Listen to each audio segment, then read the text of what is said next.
এই মহাবিশ্বে অগণিত গ্রহ, তারা আর গ্যালাক্সি ছড়িয়ে ছিটিয়ে আছে, কিন্তু তবু একটি গ্রহ আমাদের একমাত্র বাসস্থান, পৃথিবী, সবার থেকে আলাদা।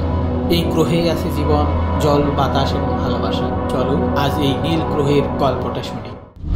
প্রায় 4.5 বিলিয়ন বছর আগে মহাবিশ্বে ধুলা আর গ্যাসের ঘূর্ণি থেকে জন্ম নেয় একটি আগ্নেয় গ্রহ, নাম হয় পৃথিবী। শুরুতে এটা ছিল জ্বলন্ত ধোঁয়ায় ঢাকা আর অস্থির। তারপর ধীরে ধীরে ঠান্ডা হয়, মেঘ তৈরি হয়, বৃষ্টি পড়ে আর সৃষ্টি হয় মহাসাগর। এরপর সেই মহাসাগরের গভীরেই জন্ম নেয় প্রাণের প্রথম স্পন্দন।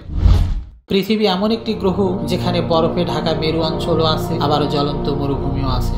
এখানে বিশাল সব পর্বত, নদী, বনভূমি আর কোটি কোটি জীবজন্তু ও উদ্ভিদের বসবাস। এখানে মানুষ তৈরি করেছে সভ্যতা, ভাষা, বিজ্ঞান, প্রযুক্তি, সেই সাথে যুদ্ধ। কিন্তু এই গ্রহ এখনো আমাদের ভালোবাসে। প্রতিদিন সূর্য ওঠে, বাতাস বইছে, জীবন বয়ে চলে।